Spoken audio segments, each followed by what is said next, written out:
A common trend you see in baseball and other sports is teams holding off on rebuilds and just hanging on to mediocrity. Teams would rather cling on to playoff hopes and scrape their way in instead of building a sustainable product, which quite frankly is just a stupid idea. The Reds apparently agreed with my thinking, and that is exactly what they did. In 2021, they finished with an 83-79 record, and they missed the playoffs entirely. That's not bad, but the thing they did not really have is much depth or spending availability just to supplement that winning roster. Before the 2022 season even started, they parted ways with Sonny Gray and Amir Garrett. They then decided to trade away Jesse Winker and Eugenio Suarez to the Mariners to cut costs and get prospects. I remember getting home from class and I saw this trade and I thought it was the dumbest thing ever considering they just barely missed the playoffs, but it's chess, not checkers. In that Suarez and Winker trade, they received Justin Dunn, Brandon Williamson, and Jake Fraley. The tone of the 2022 season was clear. Guys were going to get traded if they did not improve. Well, they did not in fact improve, or they did not look super competitive, and they went scorched earth and they traded away a lot of players. They traded away Luis Castillo, Tyler Mahle, Tyler Naquin, Philip Deal, Brandon Drury, and Tommy Pham. From Castillo, they got Noelvi Marte, who was the number 16 prospect in all of baseball at the time, but he is suspended. They also got Edwin Arroyo, Levi Stout, and Andrew Moore. The Mahle trade was the biggest steal of the entire deadline by far. They straight up robbed the Twins. In this deal, they got Spencer Steer and Christian Encarnacion Strand, and both of these guys produced for the Reds daily. And Mahle barely even pitched for the Twins, constantly injured, and he's not even on the team anymore. He's with the Rangers. Naquin and Deal got them Hector Rodriguez and Jose Acuna.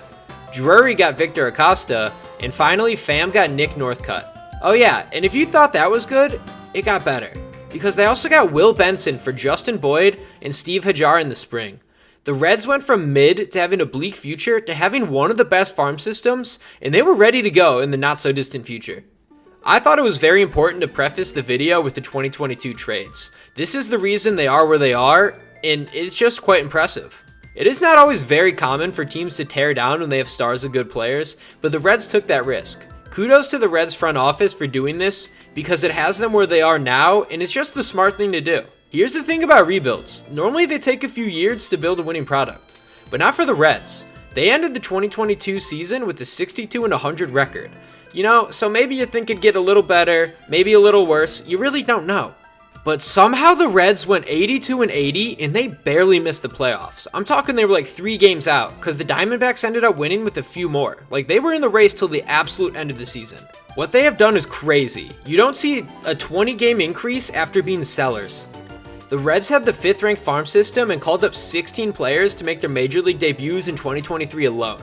You saw guys like Elly De La Cruz, Matt McLain, and Noelvi Marte debut, and the Reds might have completed one of the fastest rebuilds in recent memory. This all leads us to the 2024 season. They had the core, and they knew the needs they would have to address. They had the offense, but the pitching wasn't there. So they went ahead and they signed 8 players, and they spent $61 million this year, and $111 million total. For position players, they pretty much just brought in Jeimer Candelario for 3 years, $45 million, and then they brought a few roster moves for the catcher spot with Luke Maile and Austin Wynns. It's not bad, but they didn't really need much offensive help. They brought in 5 pitchers this offseason. Most notably, righty Nick Martinez on a 2-year, $26 million deal, and Frankie Montas on a 1-year, $16 million deal. They also signed Brent Suter and Buck Farmer on 1-year deals and gave a 2-year, $16 million deal to Emilio Pagan. They also declined Joey Votto's $20 million option and gave him a $7 million buyout.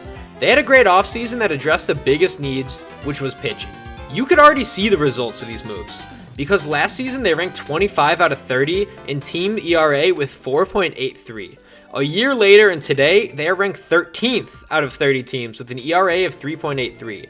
I know it's real early on, but the staff as a whole has been good for Cincinnati, and it's much improved.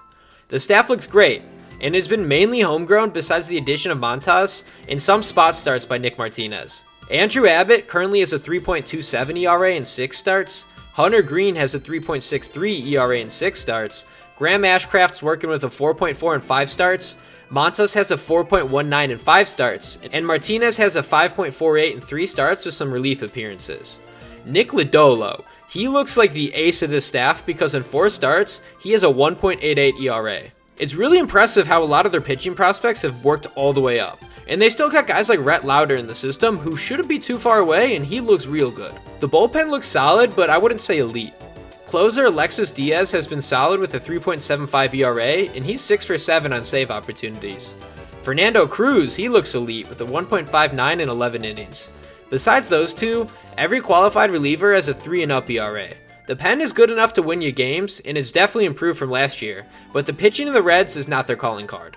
When your offense has a nickname, it normally means you're doing something right. The Rally Reds is rightfully earned because they are pesky, never give up, and they just know how to win. The Reds have scored the 8th most runs in baseball, and when I said they're pesky, I meant it, because they are tied with the Nationals with 52 stolen bases. No other team has more than 35. They rank bottom 10 in average and on-base percentage, but when you could get on and steal your way into extra runs, you're winning more games. Last year they were middle of the pack in average and ranked number 10 for on-base percentage, so the stat trends tell me they're in a bit of a slump. Once they get those numbers up, the league will be in trouble. They have one of the most explosive offenses spearheaded by Elly De La Cruz. The speed and power he has is out of this world and is truly mesmerizing to watch. Elly in 100 at-bats has 8 home runs, and he's slashing 280 with a 390 on base. Oh yeah, he also has a casual 18 stolen bases. That is ridiculous. And to add on to that, he has 26 scored runs by himself. Spencer Steer is playing pretty well, but you see a lot of guys having skids right now.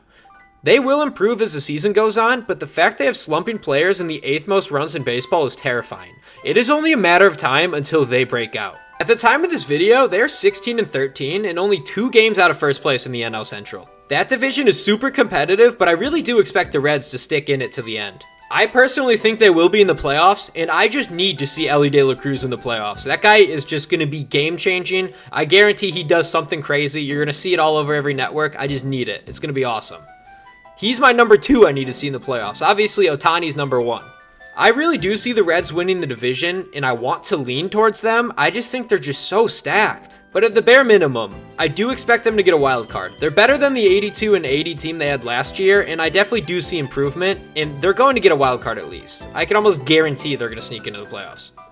But the Reds are one of the most exciting teams in baseball, and it is truly crazy how quick they turned this rebuild around. I mean, I've never seen something like this in my life.